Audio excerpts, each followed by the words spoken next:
President Clinton arrived in Hanoi from Brunei shortly before midnight on Thursday, after the conclusion of APEC summit. This is the first visit by an U.S. president to independent and unified Vietnam. President Clinton is visiting Vietnam with his wife Hillary and daughter Chelsea, and accompanied by Secretary of Commerce Norman Mineta, Trade Representative Charles Bashevsky, Director of the White House Office John Podesta, and other high-ranking officials and businessmen. In the talks held immediately after the welcoming ceremony, the two presidents talked much of measures to strengthen relations and cooperation, especially in trade and investment. Later, they witnessed the signing of a cooperation agreement on science and technology and environment, and a memorandum of understanding on labor cooperation. After the reception, U.S. President Bill Clinton paid a visit to the Temple of Literature, the first university and also one of the most remarkable historical relics of Vietnam. Like many other visitors who visit the Temple of Literature, President Clinton touched his hand on the turtle statue for a few seconds. It is many people's belief that if you put your hand on the sacred statues, good luck will come to you. And it is not accidental that the U.S. President, right after the reception in his honor at the Vietnam's presidential palace, came to visit this temple. The temple was built in 1070 as the first university in Vietnam, while the well-known University of Harvard was established in 1636. President Clinton expressed his impression on the Vietnamese tradition of paying special respect to teachers. He also put his hand on the bronze bell in the temple, a symbol of the 1,000-year-old history of Vietnam. In the memory book at the temple, the U.S. President wrote down these words: "With appreciation for the most interesting time of your historic site and deep impression for the rich history and cultural values which are captured here for all time." Vietnamese students are the engine of the future. U.S. President Bill Clinton said so in his speech delivered at a meeting with thousands of Vietnamese students at the Hanoi National University this afternoon. U.S. President William Jefferson Clinton highly valued the achievement Vietnam has made during the renovation process, he says.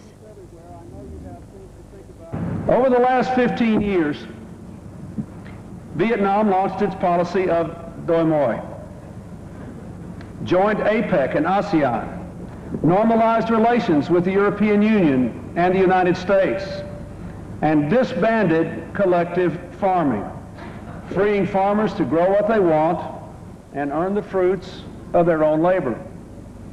The results were impressive proof of the power of your markets and the abilities of your people. You not only conquered malnutrition, you became the world's second largest exporter of rice and achieved stronger overall economic growth. He emphasized the value of trade and investment between the two countries, saying, "America now sees Vietnam as a country, not a war." He urged the two countries to look to the future and refer to the effort to find the missings, both the U.S. and Vietnamese, during the war. Let the days when we talk past each other be gone for good. Let us acknowledge our importance to one another.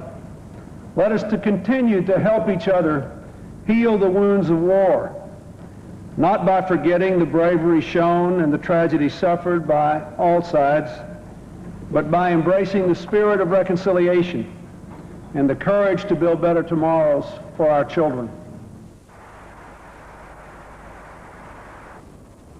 President Clinton's wife, Mrs. Hillary Clinton, has visited Bắc Phú commune in Hanoi's Southern District, where a project on hunger eradication and poverty reduction is being carried out by the Vietnamese Women's Association and the U.S. Oxfam's organization.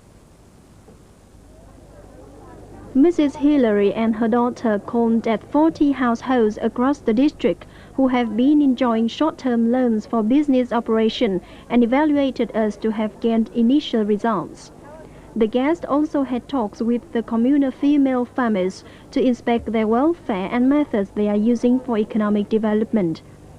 Mrs. Hillary noted that the fund called Affection, created by 9 international organizations to provide assistance to 11,000 families, has earned good reputation in the United States. She added that before her visit to Vietnam, an American firm offered $25,000 in contribution to the fund to assist more than 600 women in the hunger eradication and poverty reduction program.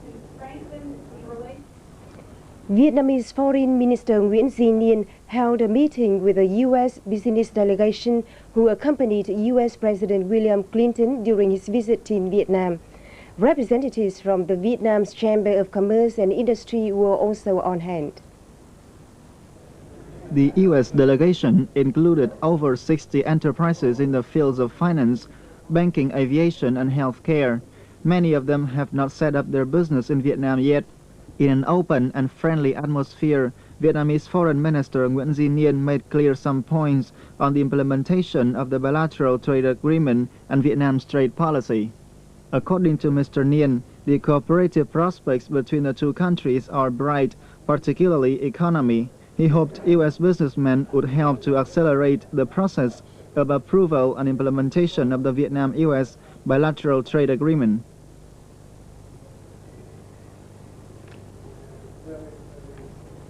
He particularly talked about the important role that Vietnam will now be playing within APEC and within ASEAN, and developing trade and economic relations with her neighbor countries, which we think is enormously important. We also talked about the importance of improving and building upon the bilateral trade relationship between the U.S. and Vietnam. And note that Mr. Ninh was open today. We gladly learned that the Vietnamese government hoped to implement the bilateral trade agreement next year. This is a good opportunity for Vietnamese and U.S. businesses. Vietnamese Trade Minister Vũ Khoan will meet the U.S. business delegation tomorrow, November the 18th. In other news, deputies to the 8th session of the 10th National Assembly today had a plenary session at the Bading Hall to discuss the implementation of socio-economic tasks for this year. They also discussed the planning of orientations and measures to reach the targets set for next year.